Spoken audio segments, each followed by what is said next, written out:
Ça vient de tomber. Jean-Sébastien Girard va continuer l'animation de Bonsoir, Bonsoir à la télévision, qui est à peu près la seule émission de télévision originale de l'été. Peut-être avec celle de TVA à 6h30 qui s'appelle Sucré-Salé. Donc, Jean-Sébastien Girard qui a pris la place de Jean-Philippe Vauthier, qui avait dit être en burn-out, et Jean-Sébastien avait pris la balle au bond après Marie-Claude Barrette. C'est donc lui qui va continuer. Et pourtant, j'ai vu une entrevue de Jean-Philippe avec Jean-Sébastien pour la semaine dernière, alors qu'il devait passer le témoin, le flambeau. Jean-Sébastien devait retourner dans ses terres et Jean-Philippe devait commencer à animer Bonsoir, Bonsoir. Et j'ai vu l'entrevue en différé là, sur Internet avec ma blonde. Puis on regardait ça, on se dit, il est-tu prêt, Jean-Philippe, ou il est pas prêt? Je le voyais nerveux, il n'avait pas l'air bien dans sa peau, il se remontait le toupette à répétition. Et je me disais, je suis pas sûr, parce qu'un burn-out, si tant est que c'en soit un burn-out, ça prend du temps de s'arranger. Quand tu fais de l'anxiété, moi j'ai déjà fait de l'anxiété et j'ai arrêté de prendre un verre, puis ça s'est corrigé. Dans son cas, c'est du burn-out parce qu'il travaillait trop. Bon, maintenant, arrêter de travailler pendant quelques mois, est-ce que ça suffit pour se guérir? Je ne sais pas, mais moi, après avoir vu l'entrevue, je me suis dit, pas sûr qu'il soit prêt. On a fait une entrevue, lui et moi, à la radio de Radio-Canada, ça s'appelle à la table d'à côté. C'est vraiment très intéressant parce qu'on est deux personnes originaires du Saguenay-Lac-Saint-Jean, des Bleuets. Et je connais bien son père. Et donc, on a mis en évidence nos similitudes, parce que c'est un animateur qui est pas pareil aux autres, et c'est un peu mon cas aussi. Et donc, c'est intéressant d'échanger là-dessus. Mais quand je l'ai vu, dans cette dernière entrevue-là, je suis pas sûr qu'il va revenir. Ah ben, c'est confirmé, il revient pas. Et je lui souhaite de se reposer et de prendre son temps. Il n'y a pas d'urgence nationale. La télévision va tourner pareil. Ça enlève pas son talent. Il est bon pareil. Mais qu'il prenne le temps de se refaire. OK, maintenant, on va parler avec Frédéric Bérard de deux adversaires potentiels politiques, mais là, ils sont adversaires, je ne sais pas de quel ordre. Elon Musk, l'homme le plus riche de la planète, et Donald Trump, le président américain, donc le plus puissant de la planète.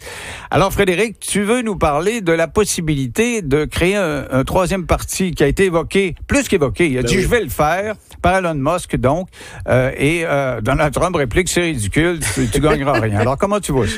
Ben, écoute, c'est d'entrée de jeu, là, disons qu'on recule il y a de ça 12 ans à peine, 10-12 ans. Est-ce que quiconque aurait pu imaginer l'espèce de show absolument burlesque, faut pas dire autre chose, dans lequel on se retrouve?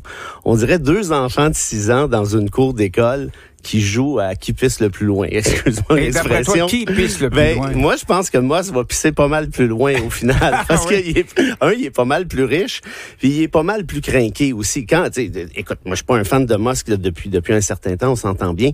Mais ce gars-là a quand même, quand il dit quelque chose, habituellement, il le fait. Quitte à perdre des centaines de millions puis des milliards. Écoute, il n'y a plus personne aujourd'hui qui se promène fièrement en Tesla, là. On va se le dire, là. Seulement ce matin, le titre a perdu 8%. Donc, c'est des dizaines de milliards. Incroyable. Et puis, toutes les graffitis de phallus et tout qui se promènent. Écoute, il y a quand même une rébellion occidentale contre Musk. Alors, maintenant, ce gars-là, il est plein aux as, ça lui sort par les oreilles, et là, il est blessé dans son orgueil. Parce que la réalité, c'est que Trump, il a fait savoir, regarde, là, tu t'en vas, tu se crames. Musk, il dit que c'est lui qui est parti, mais entre toi puis moi, je pense que c'est pas mal plus l'entourage de Trump qui trouvait que Musk prenait beaucoup trop de place.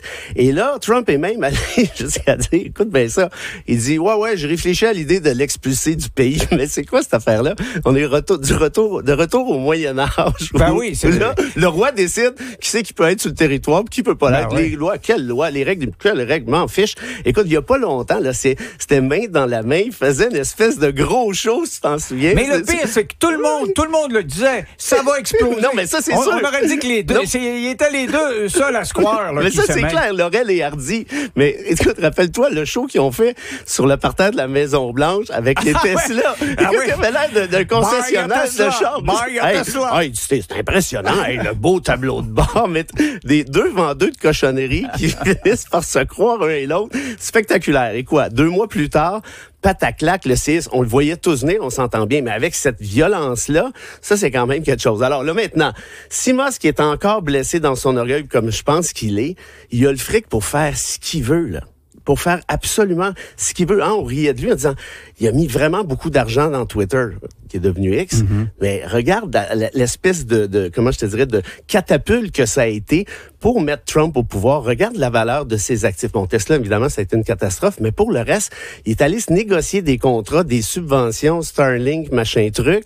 Je veux dire, ce gars-là est dans une posture où il peut faire plier Trump, parce que je suis pas certain, moi, que Trump aurait ramassé la présidence de la même façon si Musk n'avait pas été derrière lui. Donc, sans ces 200 millions à Trump, c'est-à-dire à Musk, tu penses que Trump n'aurait pas été élu? Ben, je dis pas qu'il n'aurait pas été élu, mais ça aurait été beaucoup plus difficile. Parce surtout dans le coin de la Pennsylvanie. Rappelle-toi, les deux derniers jours, là, ils dépensaient ça par dizaines de millions. Puis oublie pas, c'est pas juste le fric, c'est la machine médiatique derrière. Médiatique, on parle de médias sociaux ici.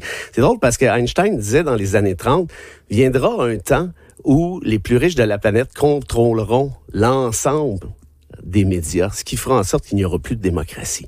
Est-ce qu'on n'est pas un peu là? Et là, il ne faut pas oublier une affaire aussi. Musk, là, quand il se présente, en tout cas, s'il décide, lui ne pourra pas se présenter comme président, évidemment, parce qu'il n'est pas né aux États-Unis, mais il va placer sa gang. C'est qui sa gang? C'est les tech bros. C'est qui les tech bros? C'est des jeunes de 25, 35, 40 ans, Silicon Valley. Eux, là, ils n'ont pas le symptôme de l'imposteur. Ils sont plus fins que tout le monde, ils comprennent tout. Mais c'est eux qui gèrent déjà en bonne partie les États-Unis. Donc, ça va créer un séisme, un schisme nécessairement avec la gang de Trump, qui lui est plutôt bien allié, hein, on le voit depuis le début.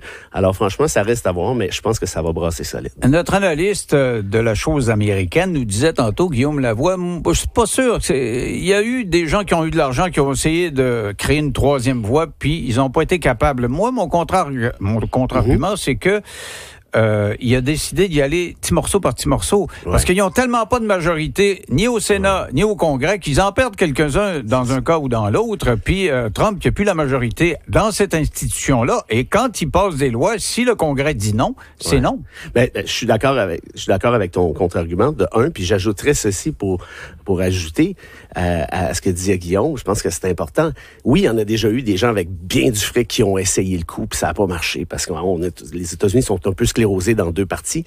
Mais reste qu'ici, la dynamique a complètement changé. Là. On est complètement ailleurs. Et en plus, Musk a un média social d'extrême importance, justement pour craquer la même gang que celle de Trump. Alors, c'est là que la game, à mon avis, va changer. Oui, et c'est la même gang, justement. Et dans cette gang-là, tu sais qu'il y a, par exemple, sur l'intervention en Iran, tu avais Tucker Carlson, qui est un commentateur qui sévit sur Twitter, justement, sur X.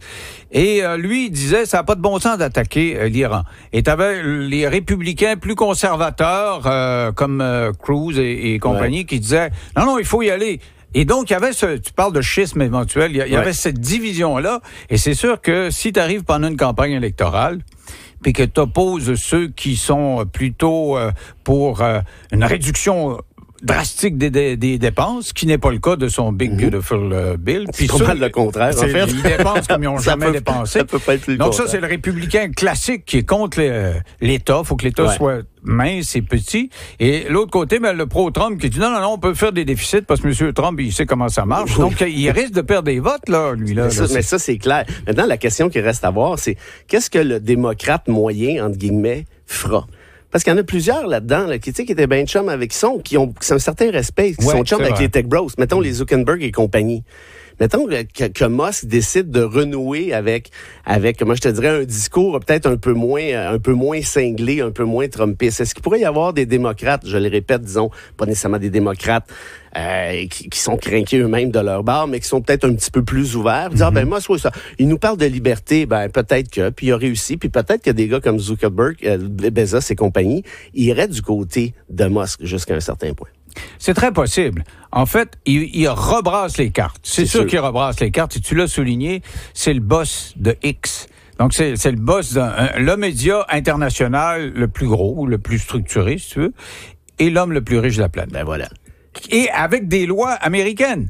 Tu te souviens pendant la campagne électorale? Tu nous vois-tu, toi, quelqu'un qui est en campagne électorale à Alma au Lac-Saint-Jean puis qui donne 100 000 $ à chacun des voteurs? Lui, il donnait 1 million! Oui, 1 million! Absolument. On est dans une salle, là, ben écoute, là, je fais tirer 1 million pour que si vous vous engagez à aller voter pour Trump. Il donnait des millions! Non, mais c'est spectaculaire. Alors? Puis c'est en violation. Tu sais, je veux dire, il y a aucune morale là-dedans. Non. Et donc, ce gars-là, tu me dis que si, en plus de ça, il crée son propre parti, en quelque sorte, va avoir quelconque remords. Écoute, franchement pas. Le gars, là, écoute, juste en Occident, il est allé écrire des lettres ouvertes en faveur de l'AfD. L'AfD, c'est quoi? C'est le parti d'extrême droite allemand. C'est un parti nazi.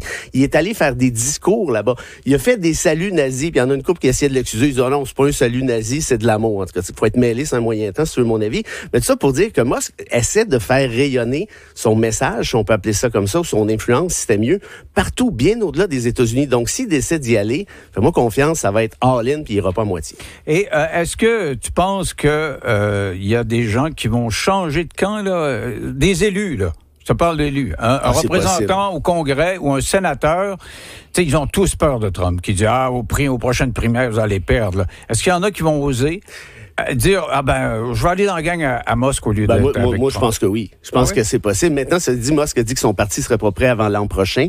Donc, il reste quand même un certain délai, puis il peut se passer bien des affaires. Parce que rappelle-toi que quand Musk a quitté avec fracas, point sur la table, puis il est allé parler de la pédophilie de Trump et ainsi de suite, le lendemain matin, il dit, je regrette ce que j'ai dit. Il a l'air d'un gars qui était sur le party, puis s'est réveillé le lendemain, puis il a regretté un peu d'avoir publié tel ou tel tweet. Donc, ça pour dire que Musk est tellement instable, idem, évidemment, pour Trump, que qu'est-ce qui va se passer d'ici 6-8 mois, là, on a le temps de s'en jaser. Bon. Est-ce que tu connais le mansplaining?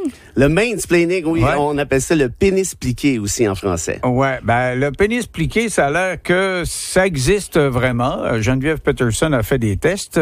Est-ce que c'est quoi ce pénis pliqué? Justement, c'est pas à moi de l'expliquer. Okay. Tu demanderas à Geneviève. OK. Je te ferai pas parler de ton pénis non, t'es pliqué. bien gentil. On va arrêter ça là, ça te fait rien.